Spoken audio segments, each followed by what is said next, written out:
Income methods के कुछ बाकी के न्यूमेरिकल हैं जो रह गए थे, उन्हें ही शुरू करते हैं। देखो स्टेप वाइज अगर पहले ऊपर क्वेश्चन को देखें हम लोग, तो हमें एक ऑपरेटिंग सरप्लस निकालना है और एक कंपनसेशन ऑफ एम्प्लॉयज़ निकालना है। इस तरह का क्वेश्चन हमने लास्ट वीडियो में भी देखा था, इसको भी सॉल्व कर लेते हैं एक बारी। देखो बेटा, ऑपरेटिंग सरप्लस के लिए तो जो जो चीज़ें चाहिए वो ऑलरेडी क्वेश्चन में गिवन है। अगर आप देखेंगे तो रॉयल्टी दे रखा है, प्रॉफिट दे रखा है, इंटरेस्ट दे रखा है और रेंट दे रखा है। ये रॉयल्टी और रेंट एक जैसा ही होता है बेटा, तो ये रेंट और रॉयल्टी एक जैसा ही होता है। रॉयल्टी, प्रॉफिट, इंटरेस्ट और रेंट, ये चारों चीज़ें दे रखी हैं। आप इन चारों चीज़ों को ऐड करेंगे तो आपका बन जाएगा ऑपरेटिंग सरप्लस। आप स्टेप वाइज चल लीजिए, कोई नहीं। सबसे पहले हम लोग बनाएंगे कंपनसेशन ऑफ एम्प्लॉयज़, क्योंकि ये इनकम मेथड है। मैं बार बार आपको तरीका बता चुका हूँ बेटा, आप जितने भी फॉर्मूले मैं लिखवाता हूँ आप पिन पेज पे लिख लीजिए।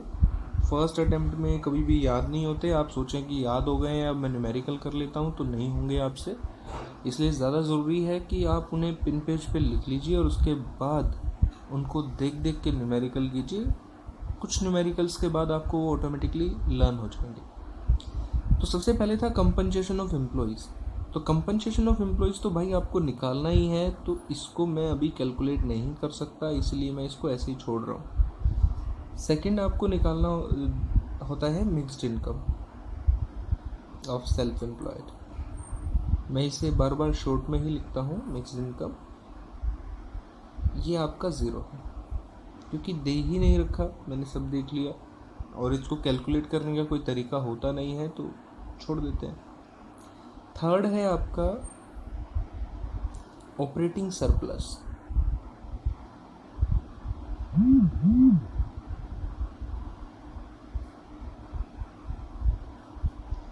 ऑपरेटिंग सरप्लस फिर वही फॉर्मूला बेटा इसमें कि आपको रेंट देखना पड़ेगा, आपको रॉयल्टी देखनी पड़ेगी।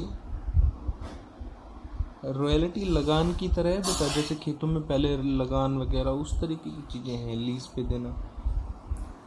उसके बाद है आपका इंटरेस्ट और लास्ट है आपका प्रॉफिट। ये सारी चीज़ें आपको गिवन है, सबको ऐड कर लीजिए, आपका ऑपरेटिंग सरप्लस बन जाएगा। तो सबसे पहले रेंट अगर देखें तो 90, फिर उसके बाद अगर हम लोग देखें रॉयल्टी तो 20, इंटरेस्ट अगर देखें तो 40 और लास्ट है प्रॉफिट 250। सबको अगर आप ऐड करेंगे तो ये आपका हो रहा है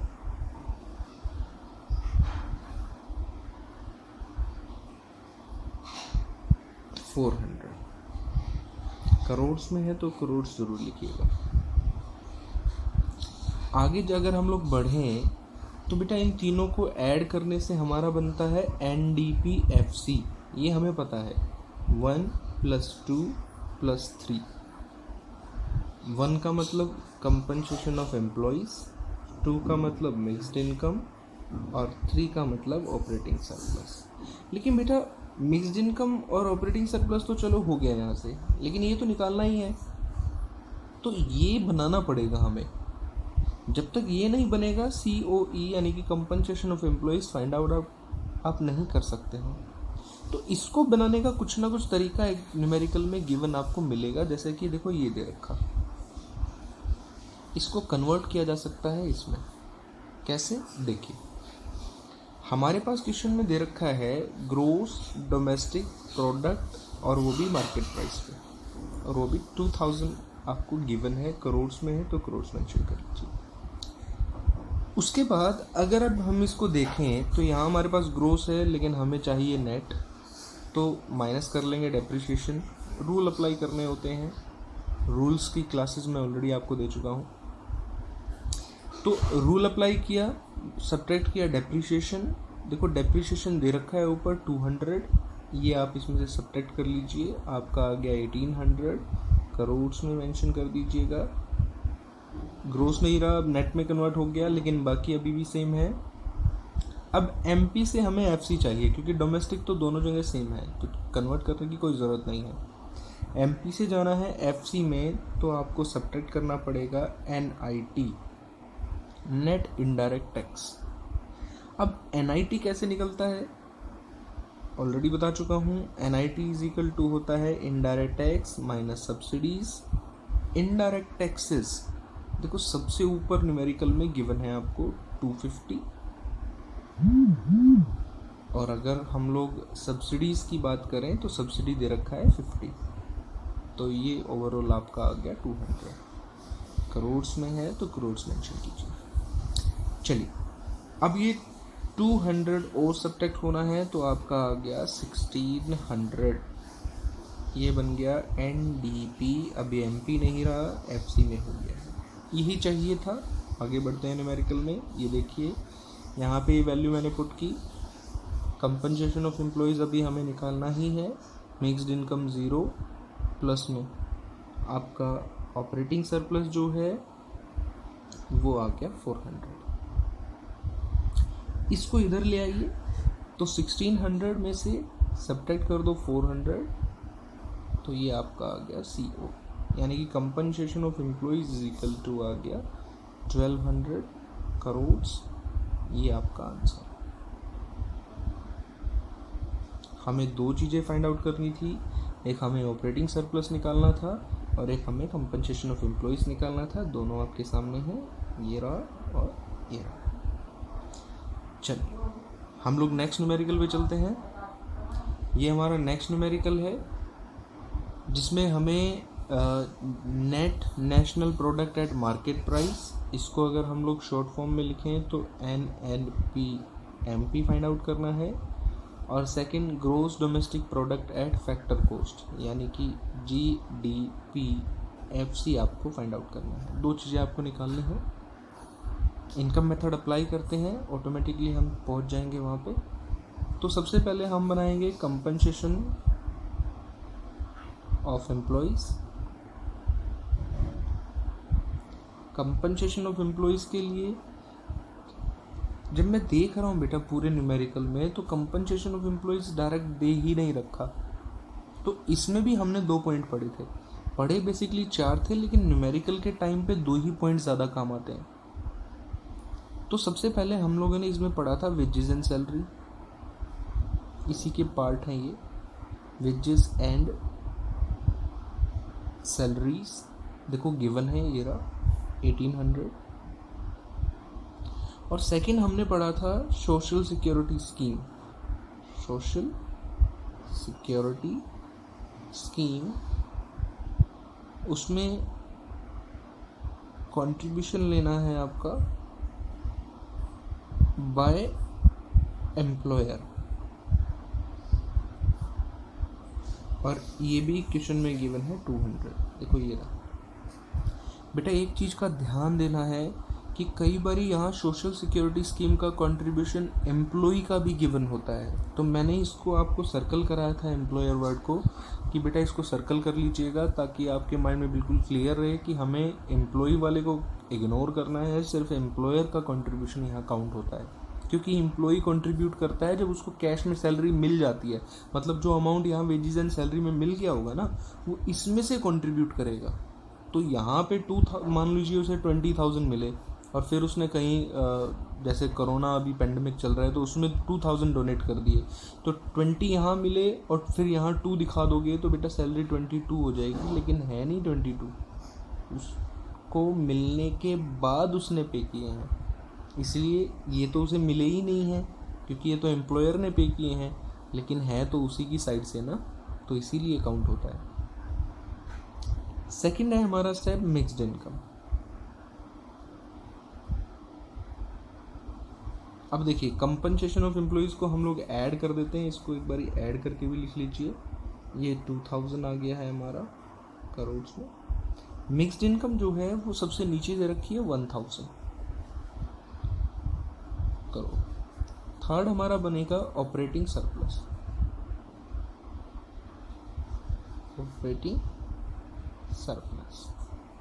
ऑपरेटिंग सरप्लस में सबसे पहले हमें चाहिए रेंट एंड इंटरेस्ट, इकट्ठा दे रखा है, कोई दिक्कत नहीं है, 6000। उसके बाद हमें चाहिए प्रॉफिट। लेकिन बेटा एक चीज़ समझने लायक है, यहाँ पे प्रॉफिट मिसिंग है। जब प्रॉफिट मिसिंग होता है तो मैंने जब ये मेथड आपको समझाया था तो मैंने बताया था प्रॉफिट के 3 पार्ट्स होते हैं बेटा। मैं यहाँ कैलकुलेट कर देता हूँ प्रॉफिट को। प्रॉफिट के बेसिकली 3 पार्ट होते हैं। सबसे पहले प्रॉफिट पे टैक्स दिया जाता है जिसको बोलते हैं कॉरपोरेशन टैक्स। ये जो कॉरपोरेशन वर्ड यूज़ हुआ है बेटा, ये बिजनेस के लिए यूज़ हुआ है। तो बिजनेस जो अपने प्रॉफिट पे टैक्स पे करता है उसको बोलते हैं कॉरपोरेशन टैक्स। उसके बाद बिजनेस ये डिसाइड करता है कि टैक्स देने के बाद इसको बाकी जो अमाउंट रह गया प्रॉफिट का, इसको ऑनर्स में डिस्ट्रीब्यूट करना है या बिजनेस में ही यूज़ करना है। मतलब अगर मान लीजिए कोई 5 पर्सन है और वो स्कूल को रन कर रहे हैं मिलके, तो बाद में जो उनका प्रॉफिट बचेगा आफ्टर डिडक्टिंग टैक्स, तो या तो वो 5 के 5 जो पर्सन है वो आपस में उस प्रॉफिट को डिस्ट्रीब्यूट कर लें, या हो सकता है कि उन्हें स्कूल की थोड़ी सी बिल्डिंग बनानी हो या रिपेयरिंग करानी हो या उसमें कुछ पेंट वगैरह कराना हो, तो उसके लिए भी उसको यूज़ कर सकते हैं एज ए फंड। लेकिन डिपेंड करेगा कि वो करना क्या चाहते हैं। तो प्रॉफिट के 2 पार्ट्स और बनते हैं बेटा। एक तो टैक्स दे दिया, इसके अलावा 2 और बनते हैं। अगर ऑनर्स में प्रॉफिट को डिस्ट्रीब्यूट कर दिया जाता है तो उसको बोलते हैं डिविडेंड, मतलब डिवाइड करना, मतलब बांट दिया आपस में। और थर्ड है अगर बांटा नहीं तो उसको बोलते हैं अनडिस्ट्रीब्यूटेड प्रॉफिट, मतलब वो प्रॉफिट जो डिस्ट्रीब्यूट ही नहीं किया, अनडिस्ट्रीब्यूटेड प्रॉफिट। तो बेसिकली प्रॉफिट के 3 पार्ट होते हैं। सबसे पहले था कॉरपोरेशन टैक्स। तो कॉरपोरेशन टैक्स देखिए आपका दे रखा है यहाँ पे, ये रहा 120। उसके बाद था डिविडेंड, डिविडेंड भी दे रखा है 80। और लास्ट में था अनडिस्ट्रीब्यूटेड प्रॉफिट, ये दे रखा है 400। तो ये कुल मिला के आ गया आपका 600। करोड़ में है तो करोड़ मेंशन कर दीजिए। ये आपका प्रॉफिट हम लोगों ने निकाला है अभी। देखिए प्रॉफिट निकालने का अलग से तरीका है बेटा ये, और ये तभी यूज़ होता है जब प्रॉफिट डायरेक्ट ना दे रखा हो। अगर इसमें प्रॉफिट दे रखा होता और उसके बाद ये पॉइंट्स भी दे रखे होते तो शायद इन पॉइंट्स से मेरा कोई लेना देना नहीं था, फिर मैं सिर्फ प्रॉफिट को काउंट करता। ये तो प्रॉफिट के पार्ट्स हैं। चलिए देखिए, प्रॉफिट आ गया हमारा 600, टोटल अमाउंट आ गया 6,600 करोड़। अब हमारा थर्ड स्टेप, लास्ट स्टेप कहता है कि NDPFC बनेगा अगर आप 1 + 2 + 3। मैं बार बार बता रहा हूँ बेटा, ये 1 stand for compensation of employees, 2 stand for mixed income and third one is operating surplus. अब अगर NDPFC अगर हम लोग कैलकुलेट करें तो सबसे पहले कंपनसेशन ऑफ एम्प्लॉइज दे रखा था 2000 आ गया था हमारा, देखिए हमने कैलकुलेट किया था। उसके बाद मिक्स्ड इनकम 1000 और लास्ट है ऑपरेटिंग सरप्लस 6600। 6000 7 8 9 9000 तो ये ऑलरेडी हो गया ही, और 600 साथ में है ही करोड़। ये हो गया हमारा NDPFC। वापिस आइए कि आपको कैलकुलेट क्या करना था। तो सबसे पहले तो आपको NNP-MP कैलकुलेट करना था और फिर एक GDP-FC कैलकुलेट करना था। तो 2 चीज़ें कैलकुलेट करनी थी। तो सबसे पहले ये कैलकुलेट कर लेते। तो अगर NNP-MP आपको बनाना है तो N तो ऑलरेडी है ही, लेकिन डोमेस्टिक से जाना है नेशनल में, तो डोमेस्टिक से नेशनल में जाना है तो प्लस NFIA कर लीजिए। लेकिन फुल फॉर्म पढ़ने में क्या आनी चाहिए, net factor income from abroad, from sound आना चाहिए। देख लेते हैं, net factor income to abroad, मतलब फ्रॉम साउंड नहीं आ रहा तो अब ये प्लस नहीं होगा, ये सब्ट्रैक्ट होगा। चलिए सब्ट्रैक्ट करेंगे 70। तो सब्ट्रैक्ट करने के बाद हमारा क्या बन रहा है, 9530। करोड़ में है तो करोड़ मेंशन कर लीजिए। ये बन गया NNPFC। और अब FC से जाना है MP में तो प्लस कर लीजिए NIT, नेट इनडायरेक्ट टैक्सेस। ये देखो डायरेक्ट दे रखा है नेट इनडायरेक्ट टैक्सेस 100, ये आप इसमें ऐड कर लीजिए। ये आ गया 9630 करोड़ में आपका NNP-MP आपका आंसर आ गया। चलिए अगर अब हम सेकंड पॉइंट पे देखें तो हमें क्या निकालना था, GDPFC। तो क्यों ना इसके बहुत ज़्यादा क्लोज वाली टर्म आप देख लीजिए कि जो इसके काफ़ी क्लोज हो। तो देखो बेटा, ये जो टर्म है हमारी, ये वाली टर्म, ये काफ़ी क्लोज है उसके, DPFC और लास्ट में DPFC। तो डायरेक्ट इसी को उठा लीजिए। आप इसको भी उठाएंगे तब भी फ़र्क नहीं पड़ेगा। ये जो लास्ट में आपने अभी फाइंड आउट की थी, इससे भी कन्वर्ट कर सकते हैं उसमें, उससे फ़र्क नहीं पड़ता। किसी भी चीज़ को किसी में भी कन्वर्ट किया जा सकता है। इसको उठा लीजिए बेटा, NDPFC 9,600 करोड़ दे रखा था, लेकिन हमें डी नहीं चाहिए, एन नहीं चाहिए, हमें ग्रोस चाहिए है। तो प्लस में आपको डेप्रिसिएशन करना पड़ेगा। देखिए, डेप्रिसिएशन का अल्टरनेट नेम है कंजम्पशन ऑफ फिक्स्ड कैपिटल 50। इसको आप ऐड कर लीजिए, 9650 करोड़। NDP जी, क्योंकि एन कन्वर्ट हो गया, GDPFC। ये आपका आंसर आ गया। दो ही आंसर्स आपको निकालने थे, हमारे दोनों आंसर आपके सामने। आई होप कि आपको ये चीज़ समझ में आ गई।